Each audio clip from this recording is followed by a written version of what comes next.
We are now going to cover hydrologic models. As I said before, hydrologic models are much easier than meteorologic models. So I think we will be able to cover them with less effort and in less time than we did yesterday with meteorological models. We have three models. One is called RIPS, the other one DRIHM, and the last one HBB. There are different types of models. Some of them are worldwide known, like HBB. Other models are not so less well known. They are just examples of what you can do, what you can achieve with hydrologic model.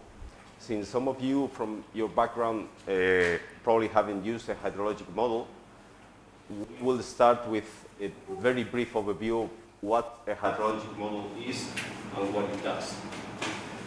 The hydrologic model, the only thing we try to do with hydrologic modeling is just to reproduce hydrologic processes. We want to simulate the response of a basin to rainfall in terms of runoff, and maybe some additional processes are also simulated.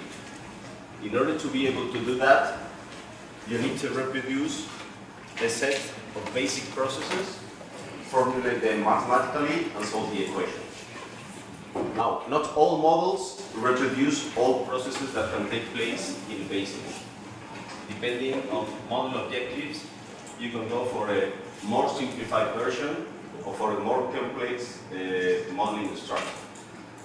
Usually, precipitation is always present because it's the main input for hydrology, and some sort of infiltration representation is also present.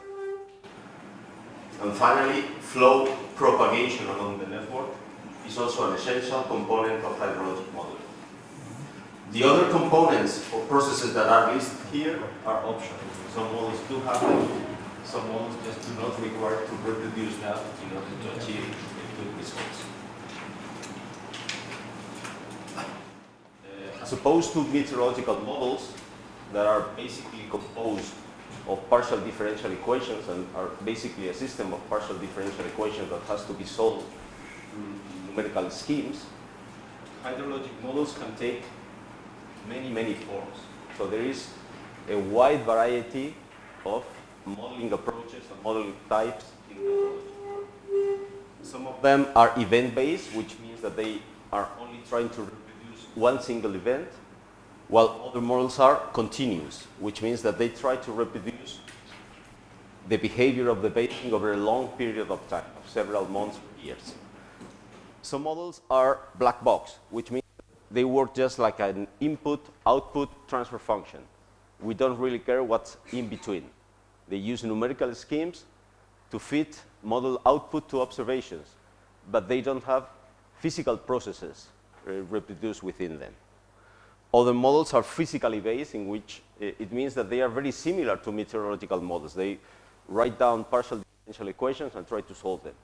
And in between, you may find conceptual models that include a simplified version of physical processes that allow us to compute them very efficiently in a very short time, but still keep the main features of natural flow represented, adequately represented.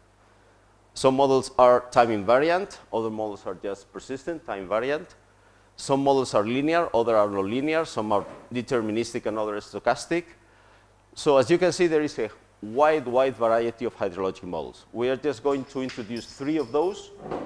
So you can have an example of how hydrologic modeling is usually addressed. The first one that we are going to present is called RIPS. RIPS is the acronym for Real-Time Interactive Basin Simulator. It was originally developed many years ago, over 20 years ago, and it was intended for real-time use. So computational efficiency was really at the core of its design. The goal was not to reproduce physical processes very accurately, but to formulate them in a very computationally efficient way. Now, the basic idea of this model is to take the information provided by the digital terrain model that gives us a description of basin topography, and also a spatial description of rainfall, probably taken from radar measurements, spatially distributed rainfall. These two inputs are combined to represent basin behavior in terms of distributed variables, gridded representation of the terrain elevation model. And from the analysis of those variables, we were able to compute runoff generation across the basin, and then representing processes of flow, accumulation, and propagation over the basin, we are able to reproduce the final basin hydrograph. So this is the basic idea behind the DRIHM model. As many other hydrologic models, in a runoff generation module and a runoff propagation module. The runoff generation computes how runoff is being generated across the basin, and the propagation model describes how runoff moves across the basin.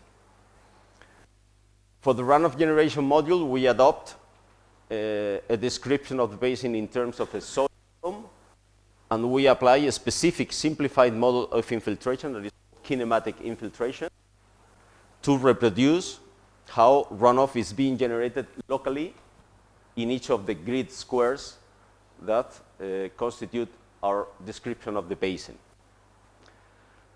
For the runoff propagation, we applied an algorithm that is called distributed convolution, that is a very simple algorithm to compute how runoff moves across the basin. Now, the infiltration model, as I said before, is a highly simplified version of other infiltration models, and the basic feature of it is that it is mostly kinematic. It doesn't have the full infiltration equations, unsaturated flow, that are known as the Richards equation. Those are partial differential equations, very difficult to solve numerically, and therefore we adopt a simplified representation. The most relevant feature of this model is we assume that hydraulic conductivity, which is infiltration capacity, decreases with depth. It is larger at the soil surface, and as usually the soil gets compacted, the infiltration capacity is reduced as you move into the soil depth. So we can think of a water table position where soil is saturated, and initial moisture profile. Here I'm representing depth, and this axis represents moisture content. So this is the initial moisture content.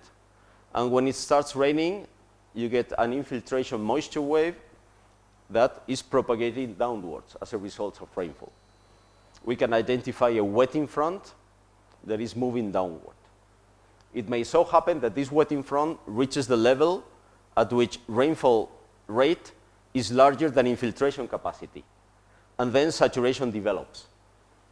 So we developed a saturated area, and from then on, the wetting front keeps moving downward, but there is also a saturation top front that is moving upwards as the soil is getting filled with water. This is the basic description, which is a very simple one. We have to acknowledge that.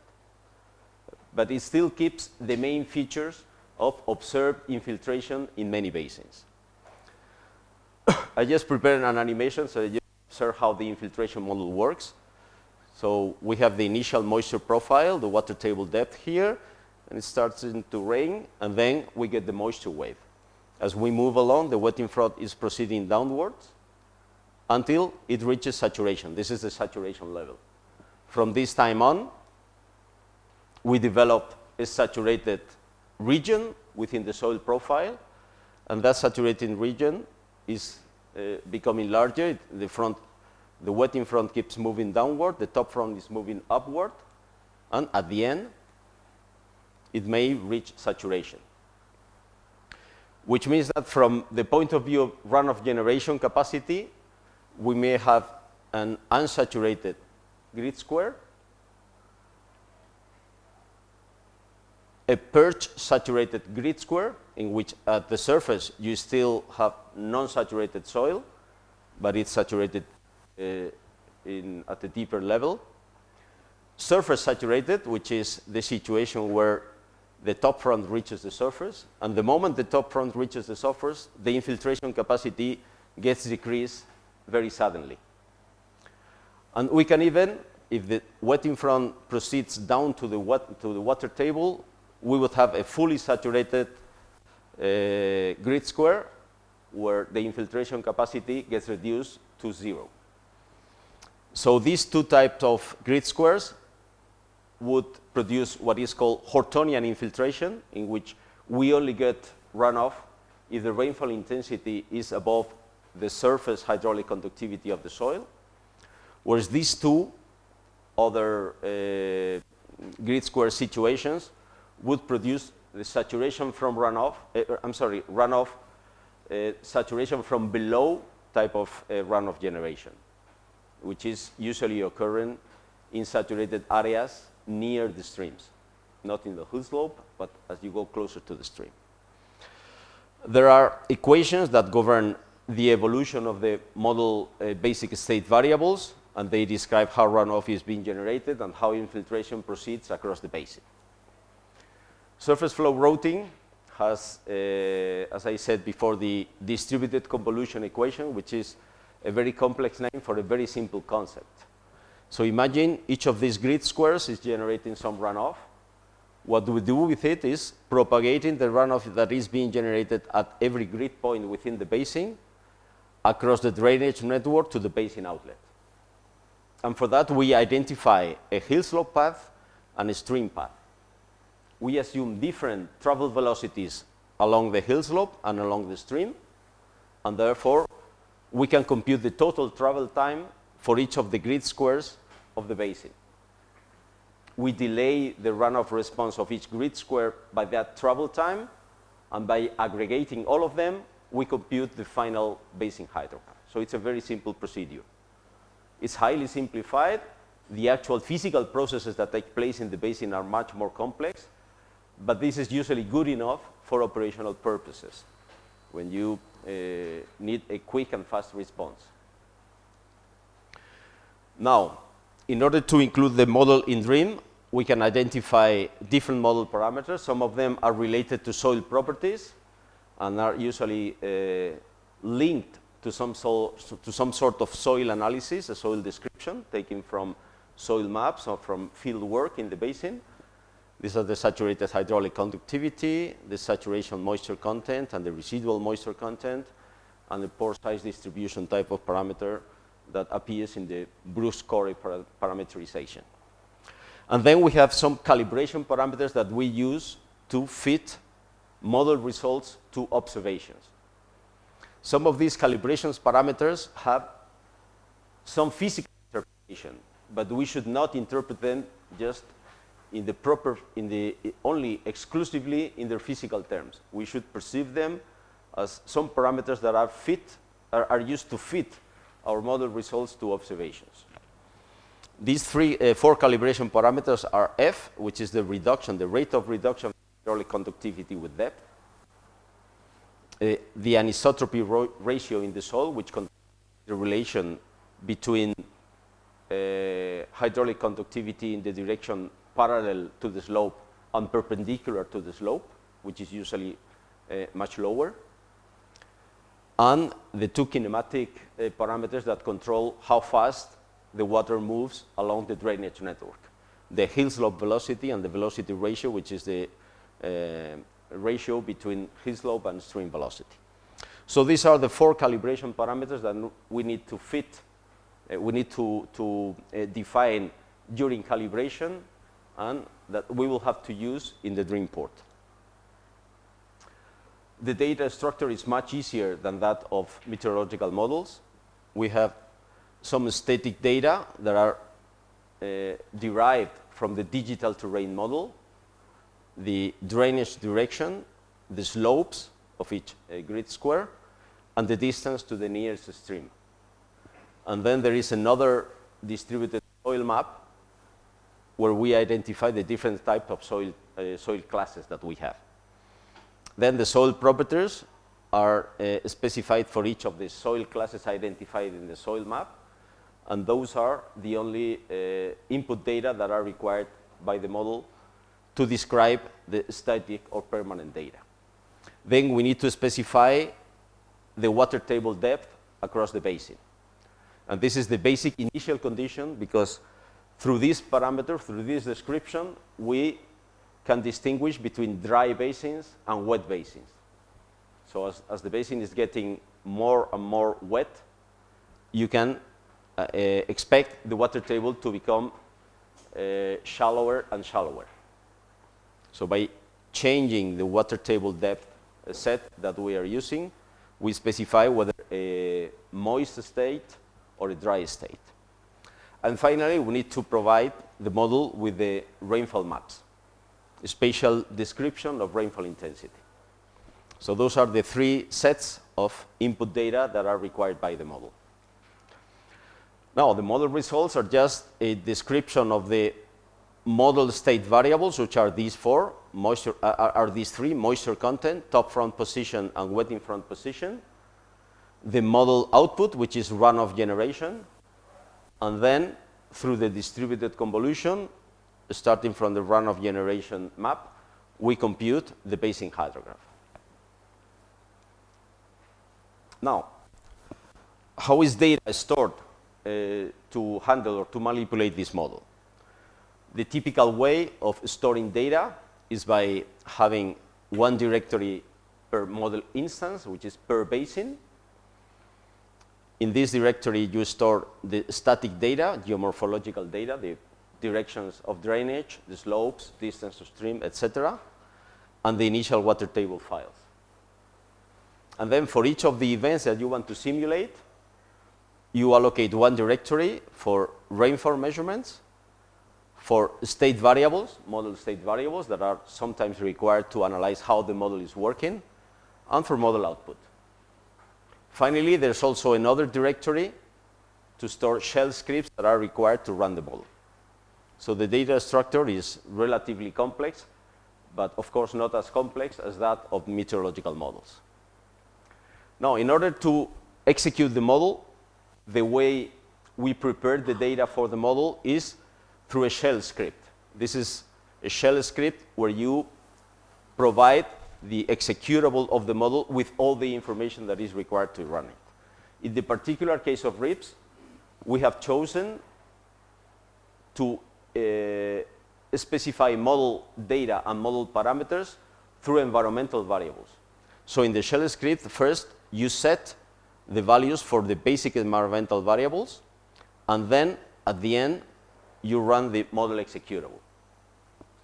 So this shell script consists of a number of environmental variables definition, and finally the model execution. This environmental variable definitions is divided in different blocks. One is first block for simulation data, when you want to start, when you want to end, the computation type step, etc. The model calibration parameters, the initial condition file, a description of the directory structure that you're using to store your input data and output results, and then the specification of the outlet points of the basin, because this is a distributed model that would, in theory, allow you to compute hydrographs at any point across the basin. So you can specify where you wish hydrographs to be computed. And finally, the model execution. It's not simple, I have to admit. You need to work a bit on that. But once you get used to that way of working, you can get different model runs with relatively little effort, once you get everything organized. Now, if you have to operate with this model on a regular basis, I would suggest that you allocate one directory per model instance or per basin where you are to apply your model. And then for each basin, you prepare all the input data in common directory. And then for each event that you want to simulate, you would include in each of them the input files, the state variables, and the output files. So this is how you would manage the model if you want to run it standalone without DRIHM. Now, what happens in DRIHM? In DRIHM, the idea is to encapsulate the model in a shell that can be ported from one machine to another without having to rely on this particular directory structure. So when the DRIHM portal is executing the model, you need to provide it with all the information that is required for a specific model run without any intervention from the user. In order to do that, we encapsulate the model in a shell where, through a precipitation bridge and a discharge bridge, we allow the model to be run either with point data or with the output from a meteorological model. And then we allow the results to be presented either in terms of point data or as input data for hydraulic models. So this is the task of model encapsulation that we have to perform within DRIHM. Now, the precipitation bridge is very simple because what we do is to take the NetCDF file and then compute the spatially distributed rainfall maps that are going to be fed into the model by just applying an interpolation scheme. From the grid squares or the grid nodes of the NetCDF file, we compute the rainfall in each of the grid squares of our model, of our RIPS, by an interpolation which is based on the squared distance, the inverse of distance squared. The discharge bridge is much easier. It's just taking the time series of the hydrograph and putting it into WaterML format, as Ilya was describing just this morning. We just make it, this time series, understandable but by other modeling tools. So how do we get organized in order to do that? Well, in DRIHM, we work in a job directory, which would be here. For the job directory, we package all the basin data, the geomorphologic data and the initial water table and the shell scripts. And then for each model run, we create a temporary directory to store the event. Now, from the P bridge, we take the NetCDF input file and generate the rainfall input files. Then we execute the basic shell script to let the model run. And once we have the results already generated, we call the Q bridge to produce the standard output in WaterML format. So this is a very simple sequential operation. The key point to be able to run it within DRIHM is to separate, to isolate everything that is related to a specific model run from the context, because you will have to be able to run the model in any machine across the infrastructure. So what do we have to do as model users? We have to prepare what is called a model instance, which is just a set of files where we prepared our model to be run for a specific basin. So imagine we want to simulate the Genoa Basin, which is called the Bisagno Basin. So for the Bisagno Basin, we prepare the input geomorphological data, which are derived from the digital terrain model. We prepare a set of predefined initial state files, and we prepare a set of shell scripts that are used to run the model. In addition to that, we have to prepare a specific set of scripts that are intended for interconnection with the DRIHM environment. So there is a rips.sh environment, which is the one that DRIHM is using to execute the rips model.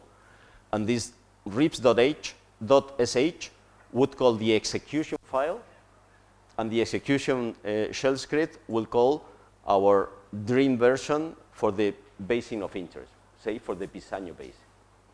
The key point is that model parameters that we want to apply in a specific model run, we will have to be passed to this execution script through a standard format, which we call the name list parameter set.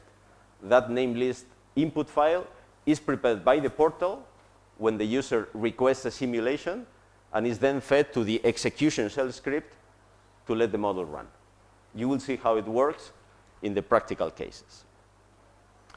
So in turn, just to summarize, what happens in DRIHM is that we have a set of input files that we have to allocate to each of the sequential scripts that we are running to execute drift. RIPs,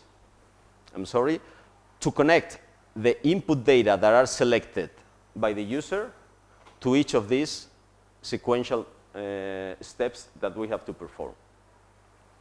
For instance, we need to specify the input rainfall file, which is the output from meteorological models. Then we need to specify when we want to start and end our simulation. What type of initial condition we want to use in the simulation, what model parameters we would like to run the model with, and finally, we need to specify a job identification so that output files can be identified by other processes. So it's a relatively conceptually simple process. When it comes to implementation, you may find some difficult steps, but conceptually it's relatively simple. I hope it will become more clear for you as we do some work with practical sessions. Now, what will you have to do in order to be able to run DRIHM within the to run RIPS within the DRIHM portal? You have to select RIPS hydrological model in the hydrological model step in the portal. You would have to specify the initial and end time of the simulation. You have to select the basin where you want the model to be applied. Somebody has to upload the model instance, the basin, previously, and then you can select it. Once you have selected the basin, you will see the basin boundaries and the hydrograph points that have been selected in that particular model instance. And then you go to model-specific data, which are the type of initial condition that you want to choose, whether you want to specify it or let the model choose randomly one initial condition. If you select a fixed initial condition, what type of soil moisture content you want to assign to that initial condition. And finally, what sort of calibration parameter you wish to use in your simulation. And that's it. After you finish all these specifications, you may send your job request and you will get the results. Okay, so from within DRIHM, running RIPS is very simple because you only have to do a few steps.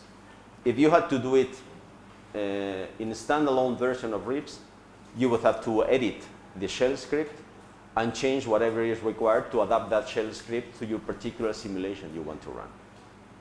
That's not a difficult task either, but it requires a better knowledge of the model than through the DRIHM portal. Okay, this is the end of my presentation. Thanks a lot for listening. And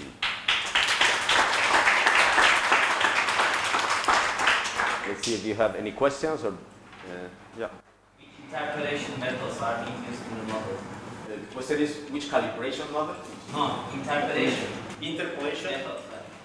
For interpolation for what? For you mentioned in your... Okay, yeah. That's for rainfall interpolation. In rainfall interpolation, we use an interpolation scheme which is based on the distance elevated to an exponent, which may range from 0 to a very large value, which is a negative one. So it's the standard way would be the inverse distance square interpolation scheme. But if you make that exponent equal to 0, you get the Thyssen polygons. And if you make it very, very large, you get a very smooth interpolation. That's what has been implemented in the bridge. You could go for other, if you wanted to, you could go for other interpolation methods like GIS type of methods or stochastic interpolation methods.